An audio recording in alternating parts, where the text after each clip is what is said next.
Welcome to Recap King. In this video, we will explain All of Us Are Dead, Part 3. This movie tells after the students try to stick together and find a way to survive from the zombies. When everything is in chaos, the military then sends a helicopter to provide rescue. Will they be able to hold on until the rescue come?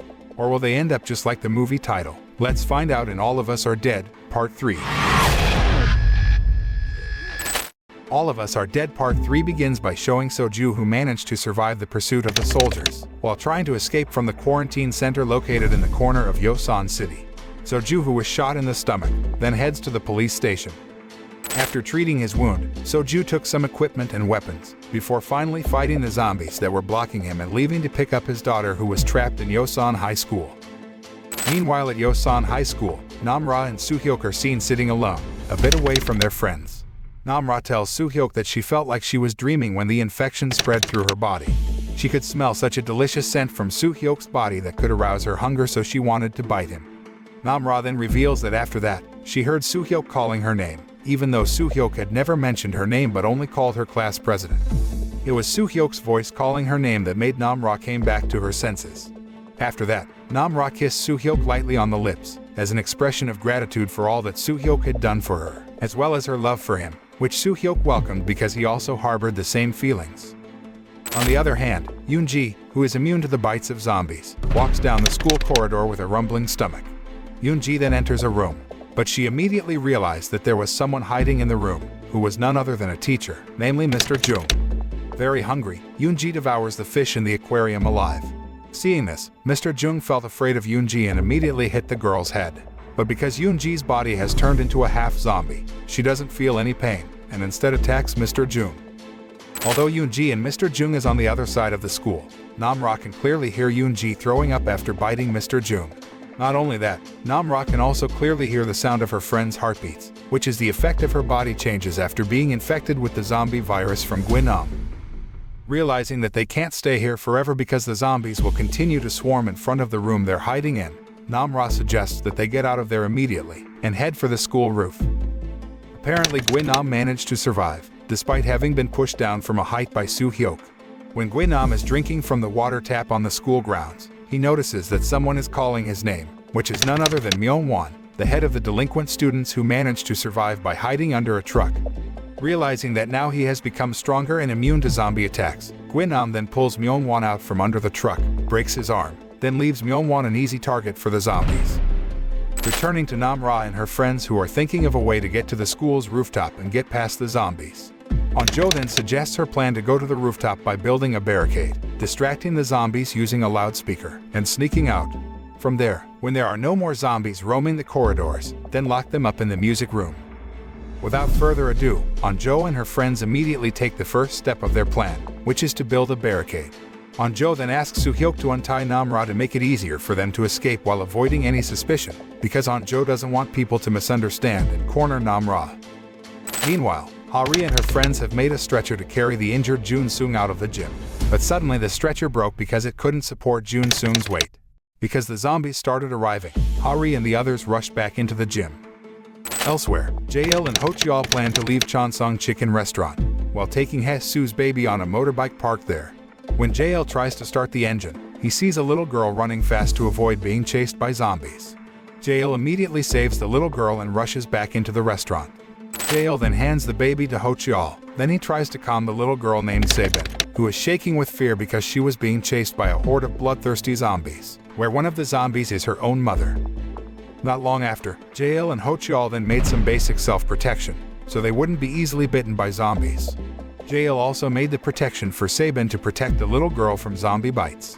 Jaeil then calms Sabin, who keeps watching her mother, who has turned into a zombie, from the window, by saying that they will get out of there and head to a safe place, and after that, Jaeil will come back to pick up Sabin's mother.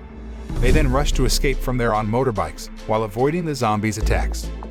After driving for a long time to avoid zombie attacks, Jaeil can finally ride his motorbike without rushing, until they finally arrive at a residential area where there is a man who is taking cover from zombie attacks by climbing the roof of a house. That man is the person who did live streaming of the zombie outbreak attack in Yosan City a few days ago. Because of his high humanity, Jaeil decides to help the man whose leg is injured, ignoring Hocheol's warning that zombies can reappear at any time. When Jaeil tries to help the man, Ho-cheol sees the zombies coming from a distance. Frightened and panicked, Ho-cheol immediately steps on the gas, flees from there, leaving Jae-il and the man behind. Meanwhile at Yosan High School, the students finally finish building the barricades in the music room, where Chang-san and Soo-hyuk are tasked with opening the front door so the zombies can enter the music room.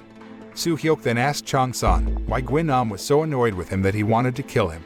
Chang-san says that he caught Gwin-nam holding the principal then killed him, and Chang-san threatened to report Gwin-nam's actions to the police. Not only that, Chang-san was the one who injured Gwin-nam's eye in an attempt to save himself. After hearing this, Soo-hyuk then asked Chang-san to leave, while he himself would open the door for the zombies. After the door was opened and the music turned on, the zombies rushed in, while Chang-san and the others tried their best to hold back the barricades. On-jo, who is in charge of watching the situation outside through the window, then asks Dae-soo to shout louder to lure the zombies into their trap while the other students make a fuss by playing musical instruments. Meanwhile at the military camp, a commander named Seon-moo is monitoring the development of one of the soldiers who has contracted the zombie virus who is quarantined in a room. Seon-moo intends to do research on the body of the soldier to find out more about the zombie virus that is spreading very fast and find a solution to stop the zombie epidemic from spreading. One of the men suddenly came to him and said that there was a member of the government council at the quarantine center who asked to meet with the commander. The assemblywoman, Yoon-hee, then asks Seon-moo to evacuate several schools in Yosan, especially Yosan High. Although Seon-moo initially refused to send a rescue team to the school because they were currently understaffed, but Seon-moo then sent a rescue helicopter to search the schools in Yosan City and evacuated people who might still have survived and were waiting for help to arrive. Meanwhile at Yosan High School, Chang-san and the others start to struggle with holding the barricades because the zombies keep coming, until finally Woo-jin, who is in charge of supervising the corridor leading to the school roof, tells his friends that the situation in the corridor is safe and not a single zombie there. Chang-san and his friends managed to get out of the music room, and they immediately ran upstairs to the school roof. Realizing that Chang-san and the others had left the music room, the zombies who managed to destroy the barricade immediately ran after them.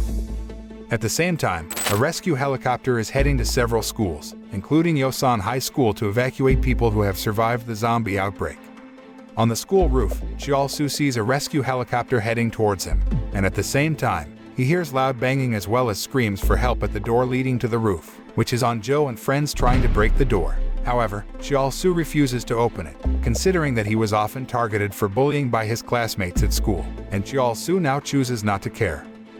On the other hand, Nam-ra, who has a keen hearing, tells her friends that the zombies will start arriving soon. Chang-san and Soo-hyuk try to block the zombies from going up the stairs, while the others throw tarps at the zombies to slow them down. However, among the swarms of zombies, Gwin-nam then charged forward while grinning at Chang-san, preparing to launch his attack. With the help of Soo-hyuk, Chang-san tries to beat Gwin-nam. But because Gwin-nam has the physical endurance of a zombie, they are both overwhelmed. Seeing her two friends in a desperate situation, Nam-ra quickly helped them, and because Nam-ra also has a tough physique like Gwin-nam, the girl was able to easily catch and drop Gwin-nam downstairs. At the same time, rescue helicopters arrived on the school's roof, preparing to evacuate the survivors. However, Cheol-soo tells the soldiers that he is the only one who survived the zombie outbreak at Yosan High School. On the other hand, Yoon-ji, who is walking on the school grounds, looks up and sees a rescue helicopter hovering on the school roof. Yoon-ji remembers the past when she was often bullied at school, then decides to return to the school building, starting a fire in the teacher's room, intending to set the school on fire. However, Yoon-ji's actions trigger a fire alarm, disarming the security system on the door leading to the roof. By the time On-jo and the others managed to open the door, the rescue helicopter hastily took off and left them all behind. There's a loud bang at the door, which is none other than Gwin-nam, but he then chose to leave and think of another way to get to the school's roof. After being satisfied with venting her frustration at a school that never sheltered or gave her a sense of security when studying, Yoon-ji then left the school by riding a bicycle leisurely, because the zombies would ignore her presence. Meanwhile, Jae-il and the male live streamer who took cover on the roof of the house start to feel hot under the scorching sun. Jae-il intends to distract the zombies by throwing something in a certain direction, but that doesn't seem to be enough to repel the zombies that keep coming their way. Just when Jae-il is almost desperate because the zombies keep coming, suddenly they see a bus approaching them, which is actually being driven by Ho-cheol. Ho-cheol then asks Jae-il and the live streamer guy to climb onto the roof of the bus, while he'll pounce on the zombies that get in the way. Finally, they manage to escape from there. At Yosan High School, Soo-hyuk and Chong-san are discussing about Gwyn-nam, who looks much tougher than normal humans, which shows that Gwyn-nam has physical endurance like a zombie and is immune to zombie attacks. Chong-san and his friends then collect the items to make an emergency signal, hoping that another rescue helicopter will come to evacuate them all from there. As it gets dark, Chong-san and the others try to make a bonfire, but because they don't have matches or anything like that, they seem to have a hard time, until Nam-ra finally hands him a lighter. Chong-san and the others seem annoyed that Nam-ra didn't give the lighter right away, even though they had been working hard to make a bonfire. That night, while on his way to the military camp, Ho-cheol accidentally bumps into Yoon-ji, who passes in front of him, causing the girl to fall over. Jae-il rushes to check on Yoon-ji's injury. When Jae-il was about to take Yoon-ji to go with him, suddenly they were both fired upon from a distance and then ambushed by military forces. Jae-il immediately shows his badge and tells them he's a cop. After that, Jae-il and the others are taken to the quarantine center to be evacuated. On the school roof, Chong-san and his friends sit around the bonfire to warm up. They then ask Dae-soo to sing a song, which they end up singing along, adding to the heartwarming feel of the cold night. On the other hand, Na-yeon decides to come out of hiding and finds a handycam previously used by her friends to record themselves each bidding farewell. Na-yeon watches the videotape of Chong-san saying that Jong-soo died because of his mistake, where Chong-san lets Jong-soo jump from a height. Knowing this, Na-yeon also feels very sorry for Chong-san and the rest of her friends because she caused Jong-soo to die. Although unable to make amends, Na-yeon is determined to help her friends by bringing them food, especially because she remembered Mrs. Park's last message, who said that she should go back to her friends and apologize to them, before Mrs. Park died in an attack by zombies trying to save her.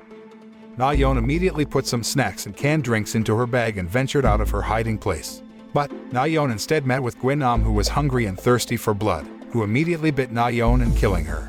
After preying on Na-yeon, Gwyn-nam, who was back in good shape, then crept up to the top of the school building, where Chong-san and the others were there. Meanwhile, Chong-san confesses his feelings for An-jo in front of all his friends, where the boy says that he has liked An-jo since they were little. But An-jo thinks Chong-san is lying, and leaves right away. Soo-hyuk then asks Chong-san to go after An-jo and explain everything to her. When he is alone with An-jo, Chong-san apologizes to An-jo and says that An-jo doesn't need to like him as Chong-san likes An-jo.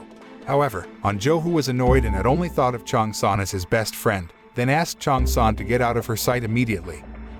When Chong-san was gone, Gwyn-nam came and attacked An-jo. Knowing this, Chong-san then shouted for his friends and rushed to save An-jo. Gwyn-nam then pushes An-jo to the ground, then runs towards Chong-san, where they finally face each other again and Gwyn-nam tries to pry out Chong-san's eyes, avenging him. Soo-hyuk and the others rush to help Chong-san, but they are overwhelmed because Gwyn-nam is too tough, until finally, Nam-ra, who also has the toughness of a zombie, helps her friends. When Gwyn-nam managed to corner Soo-hyuk and was about to knock him off the roof, Nam-ra swiftly grabbed Gwyn-nam, then threw him down. Despite falling from a height several times, Gwyn-nam only suffered a broken bone and was able to move again. Meanwhile, at the military camp in the quarantine center, a soldier informs Commander Seon-mu about Jae-il, who has important information about the beginning of the zombie outbreak that is spreading very quickly in Yosan City. Seon-mu rushed to Jae-il, who was being interrogated by the military, where Jae-il revealed that the zombie outbreak started from an experiment conducted by Mr. Lee to his wife and children, where Mr. Lee said that all the data regarding the experiment was stored on his laptop in the Yosan High School laboratory room. The scene then switches and shows Cheol-soo finally reuniting with Yoon-ji at the quarantine center. Yoon-ji then says that she burned down the school and is now feeling so hungry that she wants to eat Cheol-soo alive. After successfully knocking Gwyn-nam down, Chong-san and the others sit back around the fire and tell stories. This time it's Nam-ra's turn to tell the story. Nam-ra reveals that she is very happy to be able to do this with her friends, where they sit together and tell stories to each other. Nam-ra hopes that someday they can get together and do this again, because Nam-ra has always been a loner and rarely has friends to talk to. Nam-ra is suddenly silent for a moment, and her expression changes as she says that she heard something approaching towards them. Turns out what Nam-ra heard was a helicopter sent to their school to find Mr. Lee's laptop. Chong-san and his friends also seem happy that they will finally be saved from there. However, the soldiers asked Chong-san and the others to lie down because they had to be checked first to make sure no one was infected with the zombie virus. After that, Chong-san and his friends were asked to wait a moment because the main mission of the soldiers was to find the laptop. After paralyzing the zombies, the military special forces finally managed to find the laptop and copied all of the experimental data to give to the military camp command center. Elsewhere, Commander Sion gets a report from his subordinates that there has been an attack near the quarantine post, where one of the survivors, who is not showing any symptoms of a zombie virus infection, suddenly bites his own friend. The survivor is Yoonji, who tries to bite Cheol-soo. After learning that in some cases, people who have been infected with the zombie virus don't show any symptoms and look normal, Seonmu also orders the special forces not to evacuate Chong-san and the others, and rushes away from there. Chong-san and his friends were confused as to why they didn't even get saved and just left. Back at the quarantine center, the assemblywoman Yoon-hee is being interrogated by the military about Soju escaping from the quarantine center. Yoon-hee says that it is her responsibility, because when the zombie outbreak started, Soju chose to save Yoon-hee and other government officials, rather than save her daughter who was trapped in Yosan High. When it was confirmed that Yoon-hee and other Yosan city government officials were in a safe place, Soju rushed to find and save her daughter because that was the true love of a father for his daughter. And because of that, Yoon-hee is willing to take responsibility for Soju's actions. After Yoon-ji is secured somewhere and further researched, scientists conclude that Yoon-ji is not completely a zombie, but she is also not an ordinary human, so it has the potential to spread the zombie virus to others. Therefore, Commander Sion immediately took decisive steps by confining people from Yosan in certain wards because they were suspected of having conditions like Yoon-ji's that could endanger others. That night, heavy rain began to pour down Yosan City, accompanied by lightning. Chong-san and his friends seem happy because they can finally drink after having to endure thirst for several days since the zombie outbreak attack. However, Chong-san then realizes that the rain and lightning affect Namra, as well as the zombies, because their hearing is very sensitive, so the sound of thunder booming is very painful to their ears, and the pouring rain can disguise the smell of the human body. Chong-san has an idea that they should immediately get off the school roof and head to the tennis court that leads to the mountains. Chong-san plans to take his friends on a run through the mountains and head to the next town to seek refuge, since the Yosan city government and the military have purposely ignored them. On the other hand, Hari and her friends also realize that the zombies are very sensitive to noise, including the sound of thunder, and plan to flee towards the mountains, just as Chong-san had planned. Full of vigilance, Chong-san's group and Hari's group rushed to the tennis courts while it was raining heavily in the city to avoid being attacked by the zombies. However, when Chong-san and the others about to leave Yosan High School, Chong-san saw his mother who had turned into a zombie. And part 3 ends here.